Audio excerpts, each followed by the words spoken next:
गिबि गिबियावनो उदय स्वर्गियारि चेनेलाव नोंथांमोनखौ फिन खनसे बरायफिनबावबाय। आसा खालामो नोंथांमोना बयबो मोजां। आंबो दासान्दि मोजाङैनो दं। आरो लोगोसे नोंथांमोनहा भिडिअखौ जोबजासिम नायगोन होननानै आं गोरबोजों मिजिंथियो। दिनैनि भिडिअ लाबोनायनि थांखियानो जाहैबाय जोंहा जोंनि गामिनिनो मदन गयारी बिथाङा एक्स प्रेसिडेन्ट नलबारि जिपिनि थंखौ दा आदाया खिन्थाना होगोन मा डिस्ट्रिक्टनि मा जिल्ला गोग्लैयो बेखौ आदाया दा खिन्थाना होगोन। दानिया फैनोसै जोंहा भिडिअनि गाहाय थांखिया बेनो माने जोंनि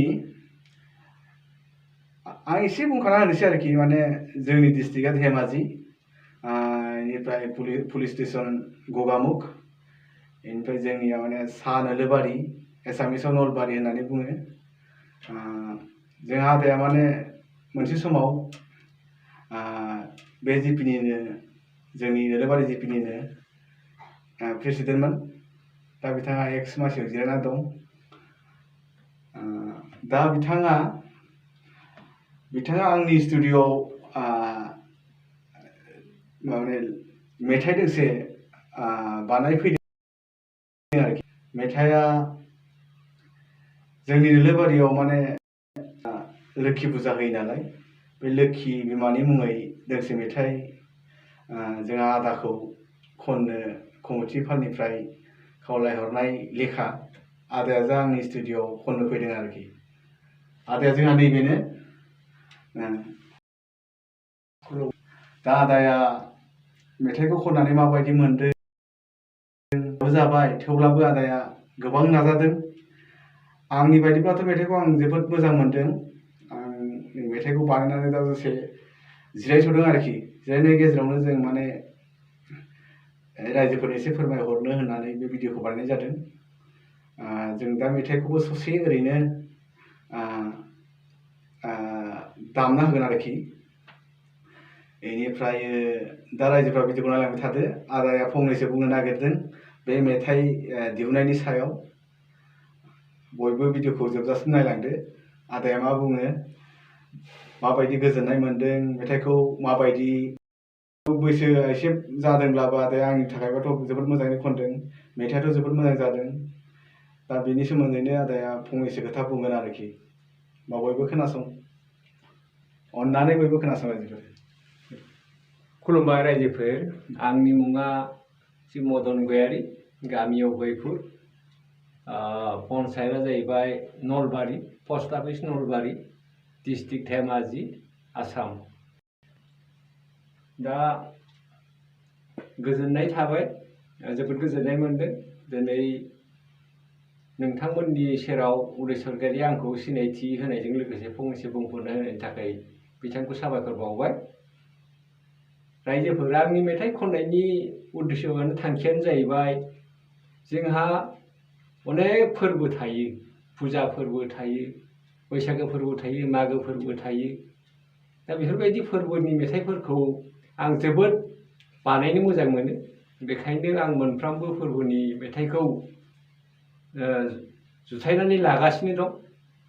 आंबो मालाबा सानसे समाव नोंथांमोननो खोनासंहोनो सानदों।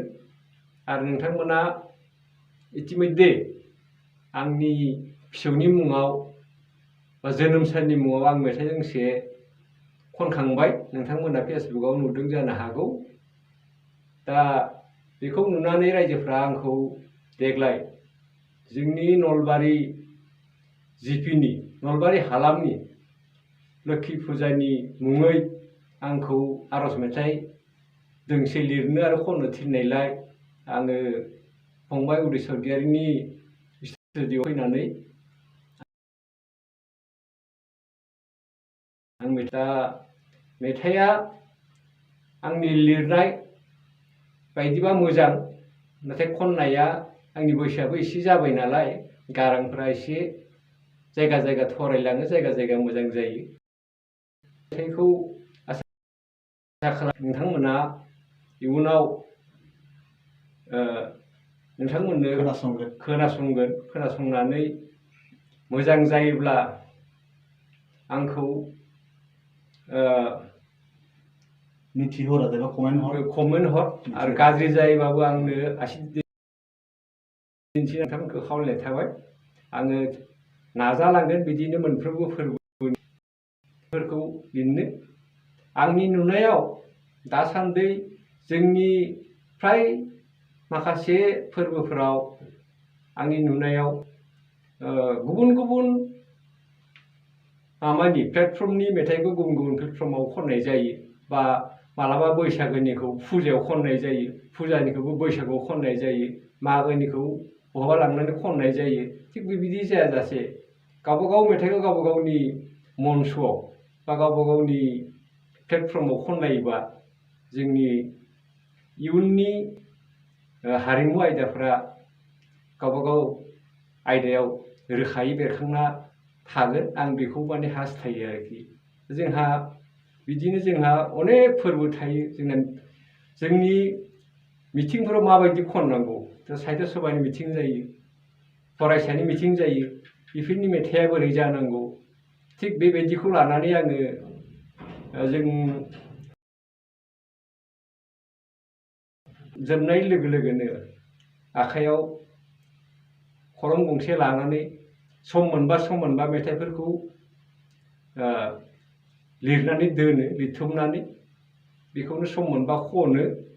थिग बिदिनो आङो मेथाइखौ खनबाय थायो।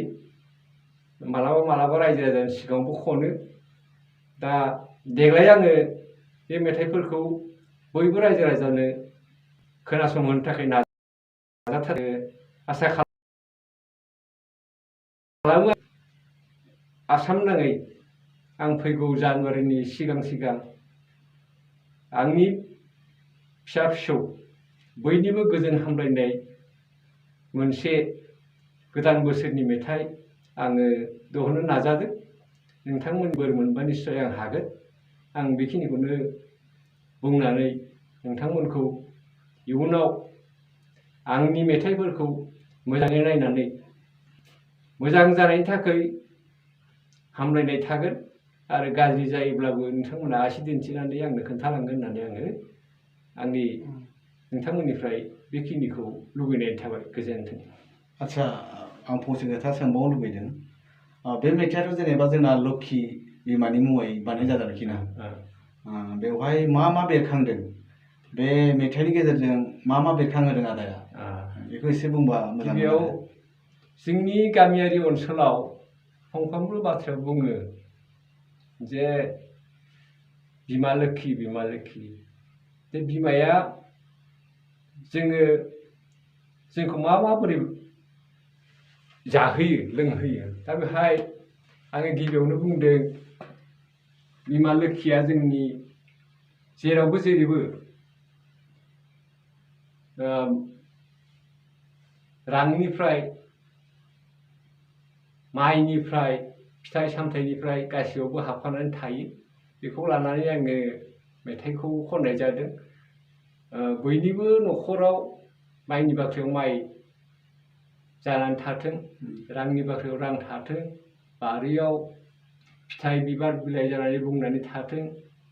थिग बेबायदिनो माखासे ओंथि सोदेरनानै आङो जिहेथु जोंनि फुजानि नेम निथि बायदियै मेथाइखौ प्रार्थना खालामनाय, बिमा लोक्षिखौ प्रार्थना खालामनाय बे मेथाइखौ लिरनाय जादों। नोंथांमोना निस्सय दान्दिसे उनाव ससेबाबो खोनासंनो मोनगोन। आसा खालामो नोंथांमोना खोनासंनो हागोन। जागोन दे बिदिब्ला ना। बिदिबा बयबो खोनाबाय जानांगौ, आदाया जोबोद गोथौ खोथाखौनो बुंलांबाय। आंबो जोबोद मोजां मोनदों रायजोफोर। बे मेथाइखौ आंनो मिउजिक बानायनाय जादों। बेनिफ्राय फ्राय जाजोब्बाय आरो मेथाइआ। गाबोननिफ्राय ओंखारसोदोंबाबो जों माने जास्ट फुजा खालिसो मेथाइखौ जोङो बेखेवनाय जागोन आरो आदायानो जोंहा आदा मदन गयारि आदायानो बेखेवगोन मेथाइखौ रायजोफोरनो जोंनि ससे दामनानै दिन्थिनि ससे ओरैनो दामनानै दिन्थिनो हादों आरो बिदिबा रायजोफ्रा भिडिअखौ जोबजासिम नायलांदो एसे खोनासंदो मेथाइखौ।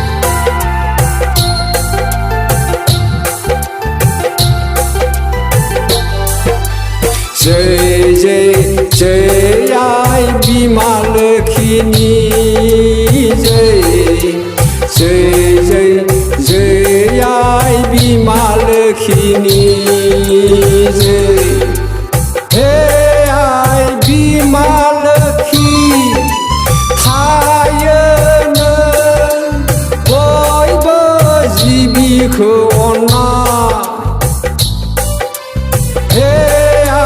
बीमा लोखि थायो नों बयबो जिबिखौ अनना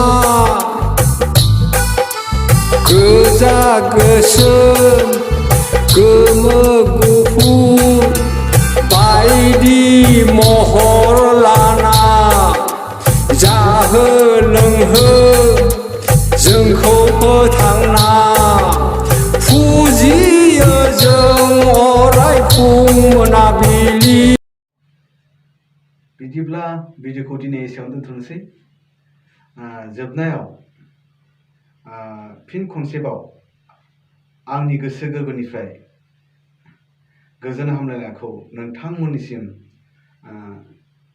जासिहरनानै आंनि दिनैनि भिडिअखौ आं एसेयावनो दोनथ'नाय जाबाय। गोजोन्थों।